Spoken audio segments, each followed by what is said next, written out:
Hello everyone. Thanks for coming back to the channel. Good to see everybody. I'm going to do a really quick remote view today on last night's meditation and review yesterday's tarot and meditation, because I think that there was a little bit of confusion about some of what we were talking about yesterday, so I just want to deal with that as well. So the first thing I want to do is to talk about what the function is of an empathic remote when you try to empathize with people and you're using the empathy technique, the heart-centered meditation, and really trying with an open heart to put yourself in the shoes of another person. What are we trying to do? We're not trying to justify their perception of the world.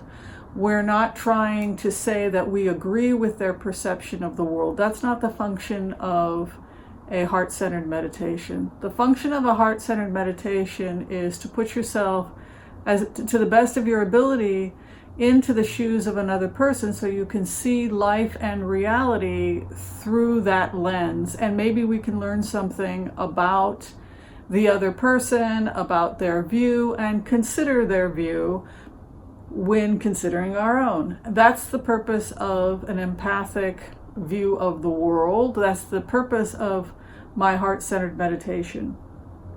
Everybody knows my politics who's been watching this channel. I'm a registered Democrat.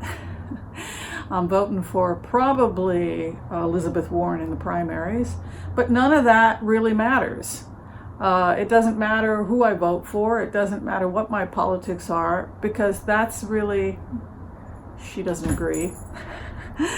That's really not the function of a remote. The function of a remote is for me to put my own opinions, bias, and political views aside and be able, to the best of my ability, to feel empathy and sit in the shoes of somebody else. And sometimes when I deliver what I think is the most likely opinion of the other person, people get mad at me and they say, I've unsubscribed because I don't like how you depicted Sarah Sanders, and she's horrible. And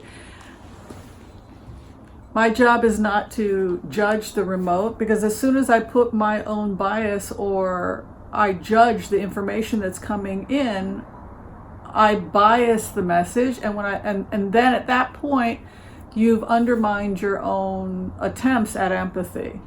So what I objectively feel or don't feel, what I feel based on my own political opinions, has no relevance to the process. Doesn't matter. The process is the process, which is to use the meditative technique in order to feel or sense the emotions and feelings of another person, whether we agree with them or not. So when I went into Sarah Huckabee Sanders' energy and I was standing at the podium and I was being confronted with multiple questions that I couldn't answer by the press, and it was becoming more and more frequent, and it was becoming more and more difficult for me to answer those questions, it felt to me, being in her shoes, as if I was being bullied, as if I couldn't do my job, as if the press was out to get me, that the press was out to get this president, this administration, and that the whole function of the White House press conferences was fruitless. It served no purpose, because nobody was listening to anything I had to say. People were deliberately misquoting me. People were twisting what I was saying. I'm not saying any of this is objective reality. I'm only trying, to the best of my ability, to put myself in the shoes of Sarah Huckabee Sanders. And that is how I perceived of the world. That it got more and more aggressive, to the point where I literally couldn't have a press conference. The press was becoming more confrontational with me, and eventually it was mutually decided that I should step down and that maybe have somebody else step in. Whether or not she's justified or not in feeling that way is entirely up to you, how you judge her view of the world. But that is how I believe she viewed it, based on the meditation I did. And it just helps us understand her view a little bit better.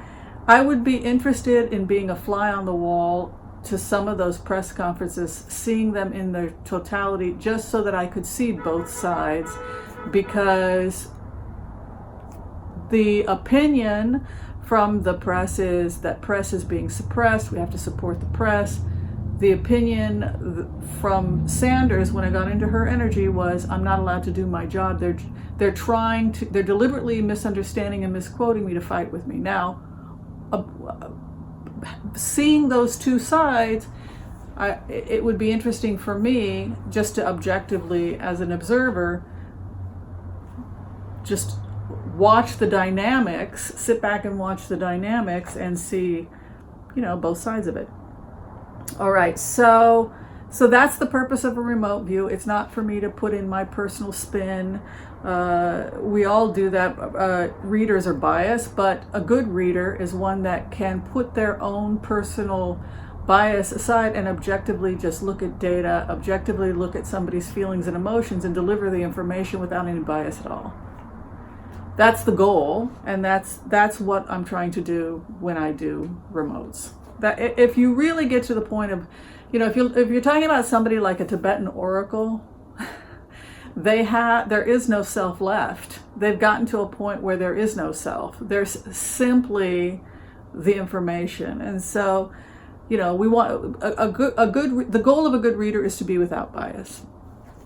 All right, so I want to talk a little bit about the tarot reading I did yesterday, because I did a remote viewing last night on Nancy Pelosi and what I like to call the deal.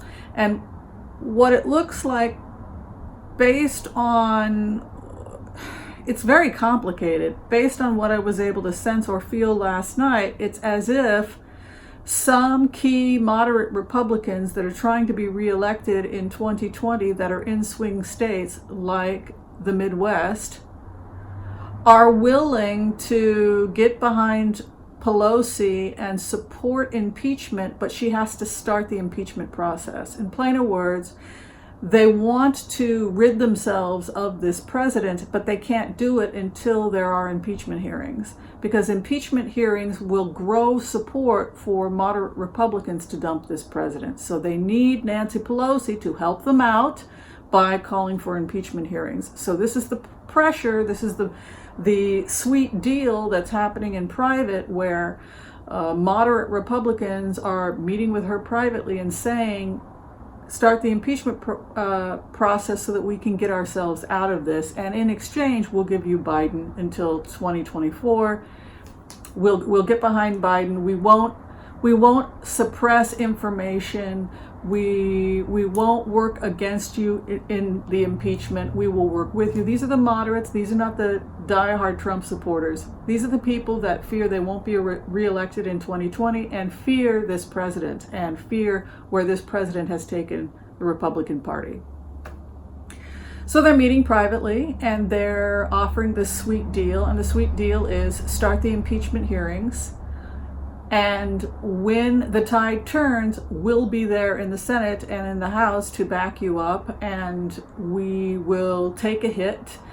Some people will not be reelected, and we'll try again in 2024. So that, I think, is the deal. I think that is what Pelosi is hesitant to do. And the reason that she's hesitant to do it is because, as she has said, impeachment should not be a political maneuvering. It shouldn't be about private deals. We'll give you Biden if you help us get rid of Trump by starting impeachment hearings. But that appears to be the private deal that she's being offered, that she doesn't want to go down that road. She doesn't want to take the deal because that's just not a good enough reason to impeach a president. And also, there's a feeling, I think, by Nancy Pelosi that the Republican Party put themselves in this situation and that they need to get themselves out of it, and that it's not her job to use her position of power in Congress to help the Republicans get out of a bad situation that could become a devastating blow to them in 2024. Also, if she helps them by bringing in Biden, she could potentially help win re-election for moderate Republicans in swing states that back Biden and back a more moderate view of politics, pro-choice Republicans, etc. We're going to see how it all plays out, but I have a feeling that despite the fact that Nancy Pelosi doesn't want to do it, we're moving towards impeachment hearings. All right, thanks for watching, everybody, and thanks for the feedback. I enjoy doing this channel, and I enjoy talking to people about the process. If you're still trying to get in for a reading, be sure and reach out to me. You can find my information below this video. Thanks for watching. We'll see you next time. Bye.